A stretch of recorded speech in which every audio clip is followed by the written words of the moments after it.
ನೋಡ್ರಿ ಲಕ್ಷ ಕೊಟ್ಟು ಮಾಡ್ರಿ.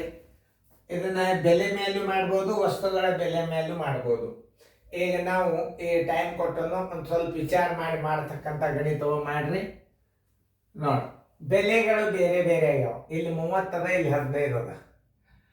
ಇದನ್ನ 30 ಮಾಡ್ಕೊಂಡ್ರಿ ಅಂದ್ರೆ ಇದು 10 ಆಗಿಬಿಡುತ್ತೆ. ವಸ್ತುಗಳ ಸಂಖ್ಯೆ ಮೇಲೆ ನಾವು ಶೇಕಡಾ ಲಾಭಾನಿ ಕಂಡುಹಿಡಿಯಾಗ ನೀವು ಇದನ್ನು 30ಕ್ಕೆ ಮಾಡ್ಕೋಬೇಕು.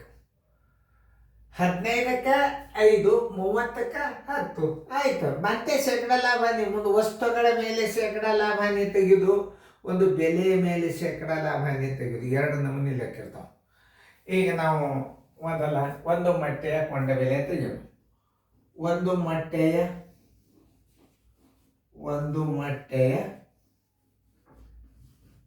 ಕೊಂಡ ಬೆಲೆ ಬರೋಬ್ಬರಿ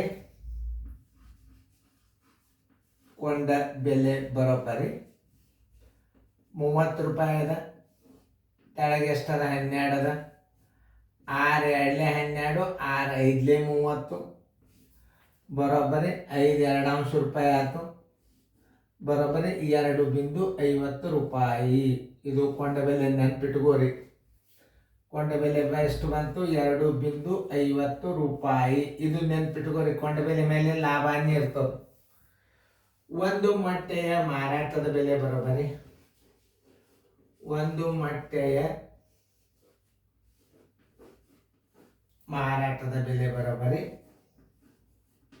ಮಾರಾಟದ ಬೆಲೆ ಬರೋಬ್ಬರಿ ಎಷ್ಟದಲ್ಲಿ? 15 ಅದ. ಕೆಳಗೆ ಮೊಟ್ಟೆಗಳ ಸಂಖ್ಯೆ ಎಷ್ಟದ? 5 ಅದ. 5 1 5 3 ಬರೋಬ್ಬರಿ 3 ರೂಪಾಯಿ. 2.50 ಕೊಂಡಾಗ 3ಕ್ಕೆ ಮಾರ್ಯಾನ ಅಂದ್ರೆ 50 ಪೈಸೆ ಲಾಭ. ನಾ ರೀತಿ ಪ್ರಕಾರ ತಿಳಿಸ್ತೀನಿ. ಲಾಭ ಬರೋಬ್ಬರಿ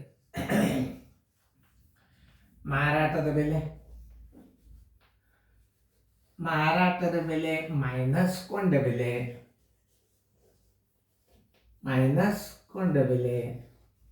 ಮಾರಾಟದ ಬೆಲೆ ಆಗ್ತದ 3 ರೂಪಾಯಿ ಅದ. 2 ಸೊನ್ನೆ ಕೊಡ್ಬೇಕು ಮುಂದೆ, ಯಾಕಂದ್ರೆ ದಶಮಾಂಶದ ಕೊಂಡ ಬೆಲೆ ಅದಾಗ ಬರೋಬ್ಬರಿ 0.50 ಲಾಭ.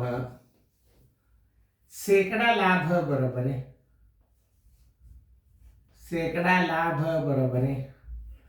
100 ಗುಂಡ್ಲೆ ಲಾಭ. 100 ಗುಂಡ್ಲೆ ಲಾಭ ಸರಾಸ ಬೆಲೆ ಕೊಂಡ ಬೆಲೆ.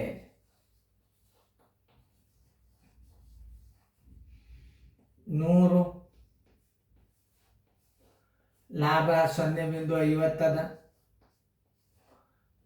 ಕೊಂಡ ಬೆಲೆ 2.50 ಅದ. ಈಗ 2 ಸ್ಥಾನ ಬೆಲೆ ಏನಾಗ್ಯಾವ? ಇಲ್ಲಿ ಈಕ್ವಲ್ ಆಗ್ಯಾವ.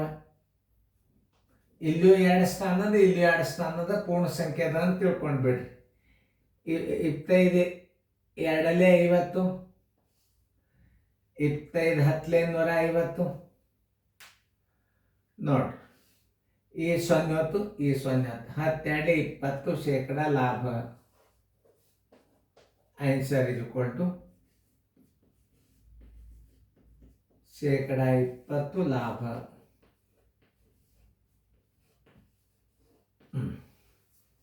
ಇದು 1ನೇ ರೀತಿ. ಉತ್ತರ ಸಂಖ್ಯೆ ಶೇಕಡಾ 20 ಲಾಭ ಎಲ್ಲದು ಉತ್ತರ ಸಂಖ್ಯೆ ಬಿ. ಇನ್ನು ಇದನ್ನೇ ನಾವು ಇನ್ನೊಂದು ರೀತಿ ಒಳಗೆ ಹೆಂಗೆ ಮಾಡೋದಂದ್ರೆ, 30 ರೂಪಾಯಿಗೆ 12 ಕೊಂಡಾನ, 30 ರೂಪಾಯಿಗೆ 10 ಮಾರ್ಯಾನ. ಬಯಲೇನೆ ಇಲ್ಲಿ ರೇಟ್ ಈಕ್ವಲ್ ಮಾಡ್ಕೋಬೇಕಲ್ಲ ನೀವು. 30 ರೂಪಾಯಿಗೆ 12 ಮಾರ್ಯಾನ ಅಂದ್ರೆ 30 ರೂಪಾಯಿಗೆ ಎಷ್ಟು? 30 ರೂಪಾಯಿಗೆ 12 ಕೊಂಡಾನ. ಇಲ್ಲಿ 15ಕ್ಕೆ 5 ಮಾರ್ಯಾನ ಅಂದ್ರೆ 30ಕ್ಕೆ 10 ಮಾರ್ತಾನ. ಇಷ್ಟೇ. ಬರ್ರಿ, ಕೊಂಡ ಮೊಟ್ಟೆಗಳ ಸಂಖ್ಯೆ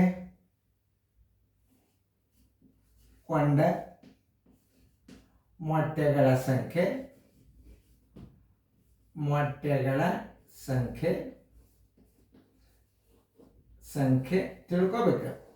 ಬಾಯಿದಿಂದ ಅಲ್ಲ. ಕೊಂಡ ಮೊಟ್ಟೆಗಳ ಸಂಖ್ಯೆ 12,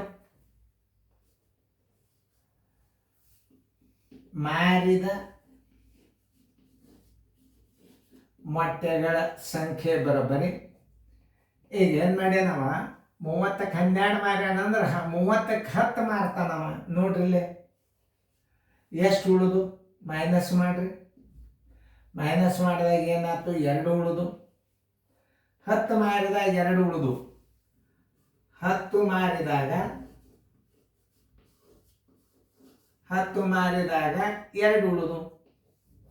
2 ಲಾಭ ಉಳಿದು ಅಂದರೆ 2 ಲಾಭ. 100ಕ್ಕೆ ಬರೋಬ್ಬರಿ ಎಷ್ಟು ಲಾಭ?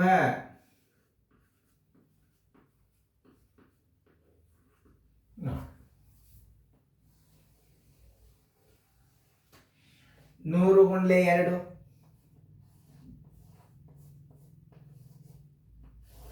ಇಲ್ಲಿ ಎಷ್ಟದ? 10 ಅದ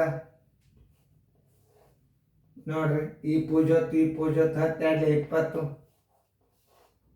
ಆನ್ಸರ್ ಇಸ್ ಈಕ್ವಲ್ ಟು ಶೇಕಡ 20 ಲಾಭ. ಉತ್ತರ ಸಂಖ್ಯೆ ಬಿ. ನಿಮಗೆ ಯಾವುದು ಸರಳ ಅನ್ನಿಸ್ತದ ಅದನ್ನು ನೀವು ಲೆಕ್ಕ ನವೋದಯ ರಿಸಲ್ಟ್ ಮಾಡಬೇಕು. ಇದು ನೀವು ಹಿಂಗೆ ಅರ್ಥ ಮಾಡ್ಕೋಬೇಕು ಯಾವಾಗ. ಮೊಟ್ಟೆಗಳ ಸಂಖ್ಯೆ ರೇಟ್ ಬದಲಾವಣೆ ಅದ. ಈಗ 30ಕ್ಕೆ 12 ಅದ, 30ಕ್ಕೆ 10 ಆಯ್ತು. ಭಾಳ ಸರಳ ಇದು. ಕಲಿಬೇಕು, ಚಲೋ ಬೇಕು. ನಿಮಗೆ ತಿಳಿದದಂತ ಅರ್ಥ ಮಾಡಿದ್ರೆ ಮತ್ತೆ ಮುಂದೆ ಇನ್ನೊಂದೆರಡು ಮಾದರಿ ಹಾಕ್ತಾನೆ. ಹಾನಿ ಬರ್ತದ, ಲಾಭ ಬರ್ತದ, ಎಲ್ಲ ನಮಗೆ ಗಣಿತ ಬರ್ತಾವ. ಮೊದಲ ಗಣಿತ ಕಲಿಬೇಕು ಅನ್ನೋದು ಬರ್ಬೇಕು. ನಾವು ಅದು 100% ನಿಮ್ಮ ತಲೆಯಾಗಿರ್ಬೇಕು. ಈಗ ನಾ ಈ ಗಣಿತನ ತಿಳಿಸೀನಿ. ಇಲ್ಲಿ ಒಂದೇ ಒಂದು ವಿಷಯ ಏನು ಹೇಳಬೇಕು, ರೇಟ್ ಬದಲಾವಣೆ ಅದ. 30ಕ್ಕೆ 12ರಲ್ಲೇ ಬಾಚಿದ್ರಿ ಅಂದ್ರೂ ಬರ್ತದ, 15ಕ್ಕೆ 5ರಲ್ಲೇ ಬಾಚಿದ್ರೂ ಬೆಲೆ ಒಂದೇ ಬರ್ತದೆ. ಈ ಬೆಲೆದ ಮೇಲೆ ಲೆಕ್ಕ ಮಾಡಾಗ ನೀವು ಸೀದಾ ಬಾಗಿಸಿಬಿಡ್ರಿ. ಬೆಲೆದ ಮೇಲೆ ನೀವು ಶೇಕಡ ಲಾಭ ಕಂಡು ಹಿಡಿಬೇಕಾಗಿರ್ತಾರೆ. ಬೆಲೆಗೆ ಮೊಟ್ಟೆಗಳ ಸಂಖ್ಯೆ, ಬೆಲೆಗೆ ಮೊಟ್ಟೆಗಳ ಸಂಖ್ಯೆ ಭಾಗಿಸಲಿ. ಆದರೆ ವಸ್ತುಗಳ ಸಂಖ್ಯೆಯನ್ನು ತೆಗೆಯುವಾಗ ಬೆಲೆಗಳಿಗೆ ಈಕ್ವಲ್ ವಸ್ತುಗಳ ಸಂಖ್ಯೆ ಮಾಡ್ಕೋಬೇಕು ನಾವು. ಉದಾಹರಣೆಗೆ 30 ರೂಪಾಯಿಗೆ 12 ಕೊಂಡಾನ, ಆಮೇಲೆ 15ಕ್ಕೆ 5 ಮಾರ್ಯಾನ ಅಂದ್ರೆ 30ಕ್ಕೆ 10 ಮಾರ್ತಾನೆ. ಹಿಂಗೆ ಈಕ್ವಲ್ ಮಾಡ್ಕೊಂಡು ಬಿಡ್ಬೇಕು. 10 ಆಯ್ತು, ಅಲ್ಲಿ 12 ಆಯ್ತು. ಎಷ್ಟು ಉಳಿದು? 12 ಕೊಂಡಾನ, 10 ಮಾರ್ಯಾನ ಅಂದ್ರೆ 2 ಉಳಿದು. 10ಕ್ಕೆ 2 ಉಳಿದು, 100ಕ್ಕೆ ಎಷ್ಟು ಉಳಿದು? 20. ನಾ ಏನು ಹೇಳಿ ನಿಮಗೆ, ಮೆದುಳಿಗೆ ನೀವು ಶಾರ್ಪ್ ಅಂದ್ರೆ ಹಿಂಗಿರ್ಬೇಕು. ನಿಮಗೆ ತಿಳಿದಂತ ಅರ್ಥ ಮಾಡ್ಕೊಂಡಿದ್ದು ನಾನು. ಮತ್ತೆ ಮುಂದಿನ ಮಾದರಿ ಕೊಡ್ತನು. ನಿಮಗೆ ಬರೋ ತನಕ ಬಿಡೋದಿಲ್ಲ. ಎಷ್ಟನ್ನೇ ರಿಪೀಟ್ ರಿವಿಷನ್ ಮಾಡ್ಕೊತ ಹೋಗಿಬಿಡ್ರಿ. ನೀವು ಏನು ಕೇಳ್ತಾನೆ ನವೋದಯದಕ್ಕೆ ಇನ್ನು ನಿಮಗೆ ಇವು ಭಾಳ ಸರಳ ಲೆಕ್ಕ. ಕ್ವಶನ್ ಪೇಪರ್ ಈಗಿನ ಭಾಳ ಬಿರಿ ತೆಗಿಲಿಕ್ಕತ್ತಾನ. ಶೇಕಡ ಲಾಭದಾಗ ದೊಡ್ಡ ಅಂಕಿ ಇಡ್ಲಿಕ್ಕತ್ತಾನ. ಆ ದೊಡ್ಡ ಅಂಕಿಗಳನ್ನು ನೀವು ಲಾಭಾನಿ ಮಾಡ್ಬೇಕಾದ್ರೆ ಏನು ಮಾಡಬೇಕು? ಬರ್ತಾವೆ, ಸರಳ ಇರ್ತಾವೆ. ಮಗ್ಗಿ ಬಾಯ್ಪಟ್ಟಿರ್ಬೇಕು. ತಲೆ ಮಗ್ಗಿ ವಿನ್ ತಲೆಯಾಗಿಟ್ಕೊಂಡು ಪ್ರಯತ್ನ 3 ಬೇಕು. ಪ್ರಯತ್ನ, ತಲೆ, ಮಗ್ಗಿ, ಇವು 3 ನೋಡಿ ನಿಮಗೆ ರಿಸಲ್ಟ್ ಮಾಡೇ ಬಿಡ್ತಾವೆ.